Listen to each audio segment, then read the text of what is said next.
નમસ્કાર, જય જવાન જય કિસાન, ખેતી અને ખેડૂત યુટ્યુબ ચેનલમાં સ્વાગત છે. તો મિત્રો, આજે હું તમને ચણાના પાક વિશે એવી માહિતી આપીશ કે જેમાં આપણે ચણાનો પાક હોય અને એમાં સુકારો આવતો હોય તો એ જે સુકારો છે એને કઈ રીતે નિયંત્રણ કરવું. અને સુકારો 2-3 પ્રકારનો આવતો હોય છે. જે ફૂગના લીધે આવતો હોય છે, જમીનજન્ય ફૂગ હોય છે, પછી ઉપરથી કાળી ફૂગ હોય છે, એવી વગેરે જે ફૂગ હોય છે એના લીધે સુકારો આવતો હોય છે. અને ચણાના જે પાન છે એ જામુડિયા થતા હોય છે. તો આજે એને આપણે અટકાવવા કે જેનું નિયંત્રણ એ કઈ રીતે કરી શકાય, તો એના માટે આપણે કયો સ્પ્રે કરાય, કઈ દવાનો છંટકાવ કરાય, કઈ ફૂગનાશક વપરાય, તો તેની મિત્રો સારામાં સારી માહિતી આપીશ.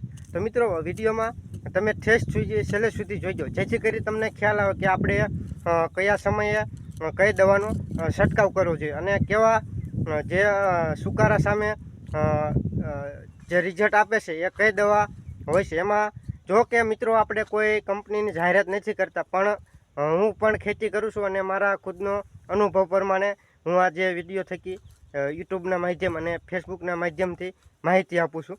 તો મિત્રો, જે ખેતી અને ખેડૂત યુટ્યુબ ચેનલમાં ન હોય તો ચેનલને સબસ્ક્રાઈબ કરી નાખજો, વિડીયોને લાઇક કરી અને ખેડૂત મિત્ર સુધી શેર કરી કમેન્ટમાં આપનો અભિપ્રાય આપજો. તો મિત્રો, જો તમે ફેસબુકમાં જોતા હોય તો ફેસબુકને પણ ફોલો કરી નાખજો. તો મિત્રો, ચાલો હું તમને પહેલાં જે ચણાના છોડ છે એ સુકારામાં અસર થઈ ગઈ છે એ હું તમને બતાવું કે કઈ રીતે એની અસર છે એ થઈ ગઈ છે. તો મિત્રો, આ તમે ચણા જોઈ શકો છો કે એમાં આપણે ચણા જે આમ આપણે દૂરથી જોઈએ તો ચણા છે એ પીળા પડવા માંડ્યા છે. અને આવા જે આપણે 5 વીઘાનું અત્યારે વાવેતર કર્યું છે એમાં 2 થી 3 રાવા પડ્યા છે. તો મિત્રો, આ જે ચણા છે એ પાંદડા પીળા થઈ અને જે પાંદડા દાજ્યા હોય એ ટાઈપનો સુકારો આવી ગયો છે કે જે આ પાંદડા છે એ ખાખરી જાય છે અને નીચે પડી જાય છે. તો હું તમને આ બતાવું વિડીયોના માધ્યમથી. જો મિત્રો, આવી રીતે પાંદડા છે એ ખરી જાય છે. તો આ જે પાંદડા નીચેના દાગી જાય એ ટાઈપનું થઈ જાય છે. તો મિત્રો, આમાં 2-3 ભાગ ભજવતા હોય છે. 2-3 જે અસરકારક પરિબળો છે એમાં આપણે કોઈ પોષક તત્વની ઉણપ હોય તો તેના લીધે પણ આવું કદાચ બની શકે. પણ મિત્રો, આ જે ચણાનો પાક છે એમાં આપણે અત્યારે કોઈ પણ પ્રકારના પોષક તત્વ બધા આમાં જે આપણે ખાતર આવશે, ઝીંક સલ્ફેટ છે, પછી આ નાઇટ્રોજનયુક્ત છે, અને આપણે 3-4 દી પહેલાં આમાં આપણે મહાધનનું ફ્લાવરિંગ પેશલ આવે છે એનો પણ આપણે છંટકાવ કર્યો હતો. પણ મિત્રો, આજે આવતીકાલેથી નથી આપણે આમાં જે સુકારાની અસર જોવા મળી અને આજે ઘણા બધા જે સૈણા છે તમે આ જોઈ શકો છો કે સુકારો વધતો જાય છે. અને એના નિયંત્રણ માટે આપણે જે આજે સ્પ્રે કરી રહ્યા છીએ, તો ખેડૂત મિત્રો એ સ્પ્રે કઈ દવાનો છે એ પણ હું તમને માહિતી આપીશ. તો મિત્રો, આજે પહેલાં સુકારો શા માટે આવે છે તો તેની થોડીક માહિતી આપી દો. તો મિત્રો, આજે સુકારો આવે છે એ આપણે જમીનજન્ય જે ફૂગ હોય છે અને જે ઉપરથી પણ જમીનમાં ફૂગ હોય છે એના લીધે આવતો હોય છે. પછી કાળી ફૂગ હોય છે, સફેદ ફૂગ હોય છે, એવી મિત્રો અલગ અલગ પ્રકારની ફૂગ આવે છે એના લીધે પણ સુકારો ફૂગના લીધે આવતો હોય છે. અને બીજો જે મિત્રો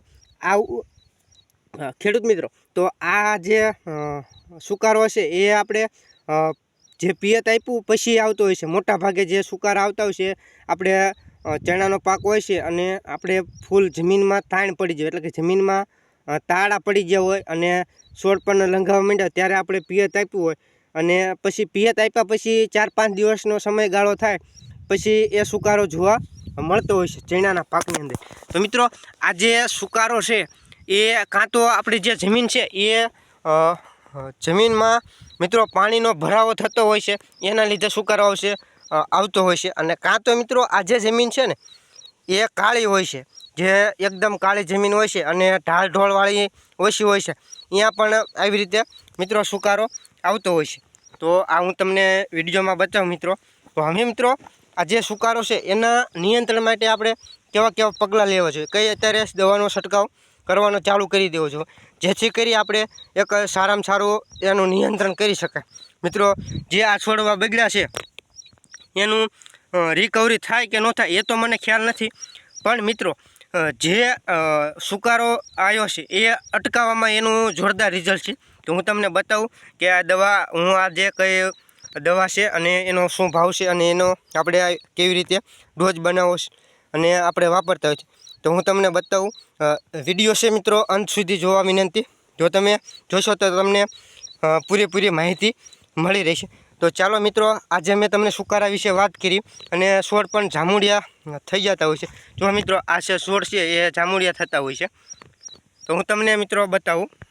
તો ખેડૂત મિત્રો, આ દવાનું નામ છે, તમે જુઓ કે આમાં ઉપર લખેલું છે મેટાલેક્સિસ 8% પ્લસ મેન્કોજેબ 64% WP ફંગીસાઇડ, એટલે કે આ એક ફૂગનાશક છે. અને મિત્રો આ 250 ગ્રામનું પેકેટ છે. હવે મિત્રો આ જે કઈ કંપનીની છે એ પણ તમને બતાવી દો. તો આદામા કંપનીનું છે.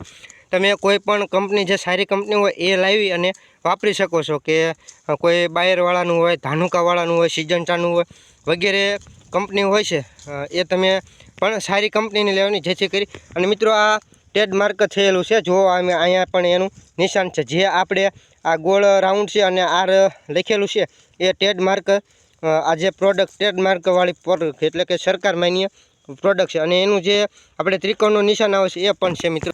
તો જો મિત્રો કે આ જે વાદળી કલરનું આમાં નિશાન છે, એટલે કે આ સરકાર માન્ય પ્રોડક્ટ છે ટ્રેડમાર્કવાળી. હવે મિત્રો આના ભાવની વાત કરવી તો મિત્રો 250નું પેકેટ છે એ આપણને અહીંયા એની આમ RMP છે એ 390 રૂપિયા એની કિંમત મારેલી છે. MRP છે એ 390 રૂપિયા છે. પણ આપણી પાસે એગ્રોવાળાએ 300 રૂપિયા લીધા છે એક પેકેટના. 250 ગ્રામના 300 રૂપિયા મિત્રો. તો આ જે આના આપણે 8 પંપ કરવાના છે. જે આ એક પેકેટ છે એના 8 પંપ કરવાના છે. અને તમારે પહેલાં આજે આ એક આપણે 1 લીટરનું ડબલું છે, તમે કોઈ પણ એવું નાનું મોટું સાઈઝ આ જે ડબલું લઈ શકો છો. અને મિત્રો આ જે ડોલ છે એમાં આપણે 8 પંપનું દ્રાવણ બનાવી નાખ્યું છે. અત્યારે મેં 4 પંપ છંટકાવ કરી દીધા છે અને આ 4 પંપની દવા રહી છે. તો આવી રીતે તમે દ્રાવણ કરી અને એક પંપમાં મિત્રો આ જે 30 ગ્રામનું માપ હોય છે, એટલે કે આના 8.5 પંપનું હોય છે, પણ આપણે 8 પંપ કરવાના છે. એટલે 30 ગ્રામ કરતાં થોડુંક વધારે એક પંપમાં આપણે દવા જાય એ રીતે આપણે ડોઝ બનાવવાનો હોય છે. તો મિત્રો પહેલાં આપણે ડોલ લઈ અને એમાં 8 ડબલા છે, આવા જે 8 લીટર પાણી નાખી દેવાનું છે. લીટર હોય તો હાલે અને 500 mlનું હોય તો પણ ચાલે. તો 8 લીટર પાણી નાખી અને એમાં આ જે પેકેટ છે એ મિત્રો આપણે નાખી દેવાનું છે. એમાં જે પડીકું નીકળે એમાં જે ડોલમાં નાખી દેવાનું. પછી આવી રીતે હાથીકડા કોઈ પણ લાકડી વડે આપણે અને એકદમ હલાવી અને જે ઘાટું દ્રાવણ થઈ જાય પછી અને આ એક ડબલું આવી રીતે ભરી, આવી રીતે આમ ડબલું ભરી અને પંપમાં નાખી દેવાનું છે. તો મિત્રો તમે જેટલી વખત પંપ ભરો ને એટલી વખત આ જે આપણે દવા છે એ ડબલામાં હલાવી અને ભરવાની છે, જેથી કરી આ જે દ્રાવણ છે સંપૂર્ણ રીતે ભળી જાય અને એક સારામાં સારું રિઝલ્ટ મળે. તો મિત્રો પ્રતિ પંપ 30 ગ્રામ રાખી અને ચણાના પાકમાં છંટકાવ કરવાથી એક સારામાં સારું રિઝલ્ટ મળે છે. જો તમારે મિત્રો સુકારાની અસર હોય તો ફૂગનાશક આજે છાંટવાનું ચાલુ કરી દો, જેથી કરી તમારો પાક છે એ સુકાતો અટકી જાય અને એક ખૂબ સારું પરિણામ મળે છે. તો મિત્રો આ વિડીયોમાં એટલું જ તે. જો વિડીયો સારો લાગ્યો હોય, માહિતી સારી લાગી હોય તમને ખેતી વિશેના ચણાના પાકની, તો વિડીયોને ખેડૂત મિત્ર સુધી શેર કરજો. અને ચેનલમાં નવા હોય તો ચેનલને સબસ્ક્રાઈબ કરવાનું ના ભૂલતા. અને કમેન્ટ કરી અને ફેસબુક થકી જોતા હોય તો પેજને ફોલો કરી નાખજો. જય જવાન જય કિસાન કમેન્ટ જરૂર કરી નાખજો તમે અત્યારે કઈ દવાનો છંટકાવ કરી રહ્યા છો ફૂગનાશક માટે.